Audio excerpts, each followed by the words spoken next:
Hello, my name is Varun, and today we are going to talk about why complex numbers are not so complex.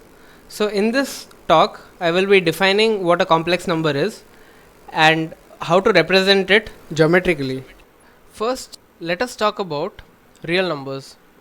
Just as an introduction, well, real numbers are represented on the real line, and I have drawn this real line over here and marked some important numbers on it. You see this real line, it extends in both directions towards both infinities. It has 0, then it has the natural numbers 1, 2, 3, 4, and so on in that direction.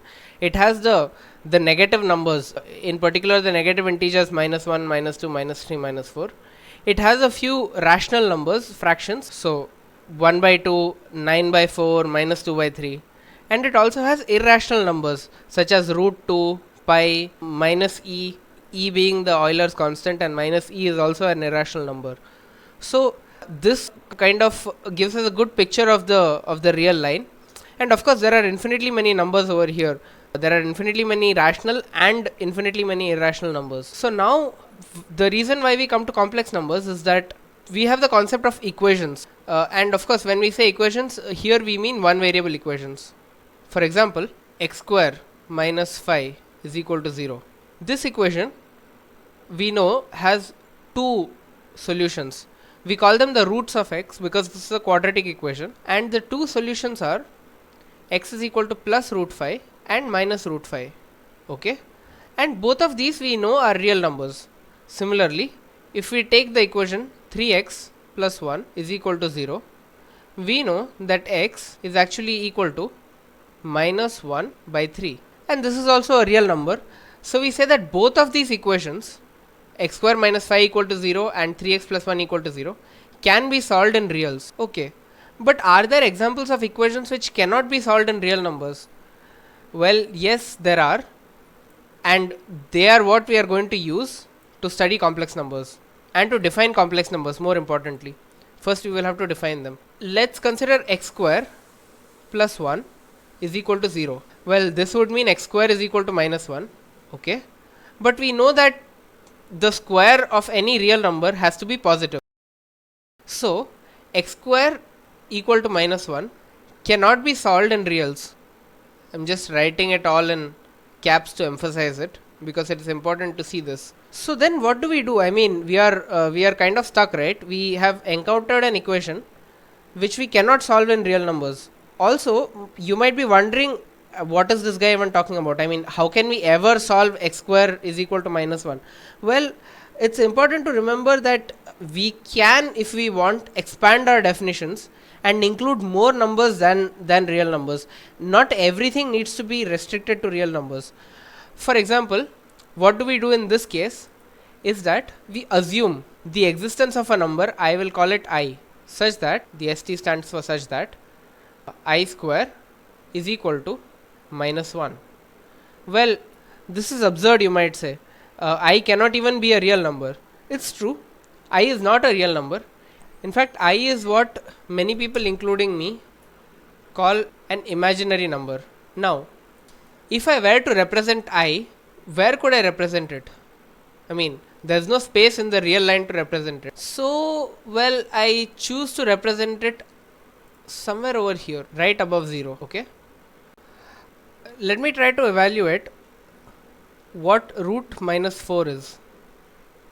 Okay, now we know that root minus 1 is I. So root minus 4 is equal to root of 4 times minus 1, which is equal to root 4 times root minus 1, which is equal to 2 times root minus 1, which is 2i. Okay, great. So we know that root minus 4 is equal to 2i. But then where do we mark this 2i? Okay, since we marked I over here, I am going to mark 2i a little above this, somewhere over here.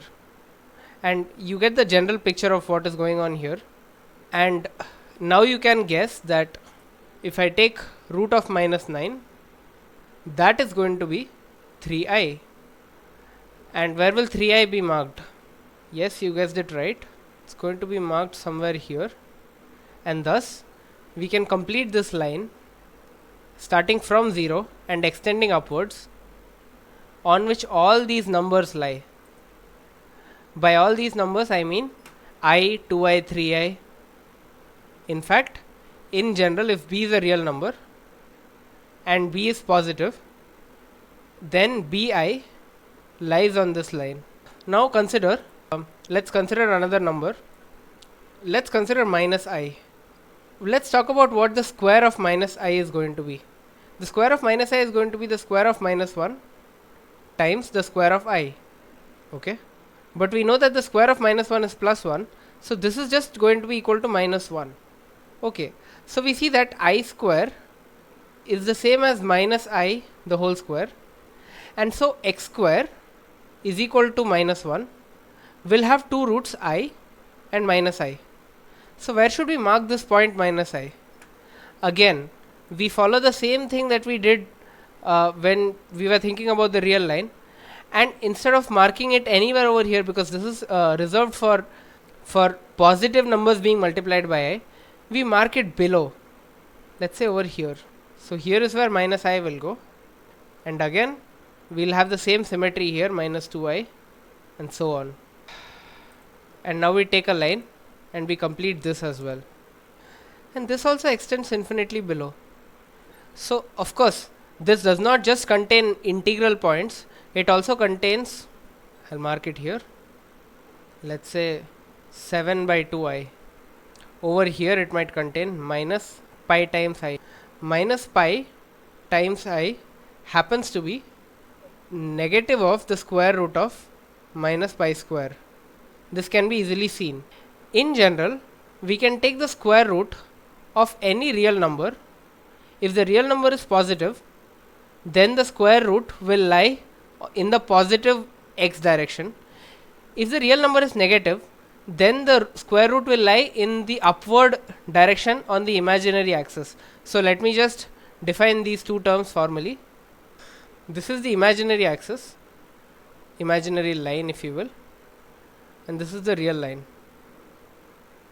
Okay, and this plane is called the Argand plane or the complex plane. But why do we call it a plane?